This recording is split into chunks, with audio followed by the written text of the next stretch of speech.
The whole Quran is special, and every part of it is going to have something to benefit you. But is it okay to have a favorite surah, or to recite something repeatedly, or listen to it because it resonates with you in a certain way, maybe because of where you're at in life at the moment? Absolutely. The Prophet ﷺ himself was most moved by the verses that reminded him of his responsibility. The verse in Surah An-Nisa, and how will it be when we bring forth a witness upon every nation, and we bring you, O Muhammad ﷺ, as a witness upon them? He wept profusely, ﷺ, and he couldn't even handle any more of its recitation, or the time he spent the entire night reciting just one ayah and crying. إن تعذبهم فإنهم عبادك وإن تغفر لهم فإنك أنت العزيز الحكيم.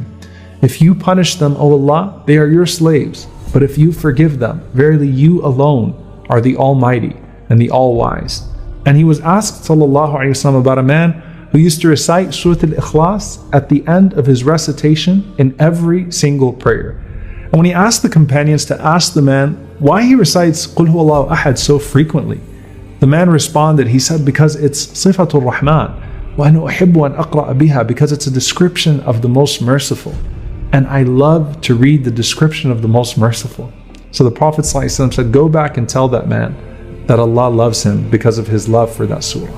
A person who is in distress may find something extremely beautiful about Surah Yusuf. Ar-Rahman and Surah Yasin are dear to so many people. Then we start to find the Prophet ﷺ talking about how particular surahs benefit you in the station. So he said, recite the Quran, for on the day of resurrection it will come as an intercessor for its reciters. Then he said, recite the two brightly illuminated chapters, Surah Al-Baqarah and Ali Imran. He said, for on the day of resurrection, they will come as if they were two clouds, or two shades, or two flocks of birds. Tuhajani an ashabihima, and they will be arguing on behalf of their companions. Now imagine a person walking on the day of judgment, and Al-Baqarah and Ali Imran are like two canopies, two flocks of birds, two clouds that are following you, and that everyone is admiring and wishing they had done so as well, wishing they had committed those surahs to their memory and acted upon them as well. And that's why the Prophet ﷺ said, recite Surah Al-Baqarah. For doing so produces blessing in this life, and abandoning it produces regret in the next life. The Prophet ﷺ also mentioned some of these other short portions that we recite on a daily basis. In another authentic hadith, the Prophet ﷺ said, whoever recites Ayatul Kursi, Allahu la ilaha illahu, after every one of the prescribed prayers, the Prophet ﷺ said, nothing is standing between him and his entrance into paradise except for death. Meaning it is guaranteed for him at that point that he's going to enter into Jannah. So we've covered Al-Baqarah, Ali Imran, and then Al-Ikhlas and Ayatul Kursi.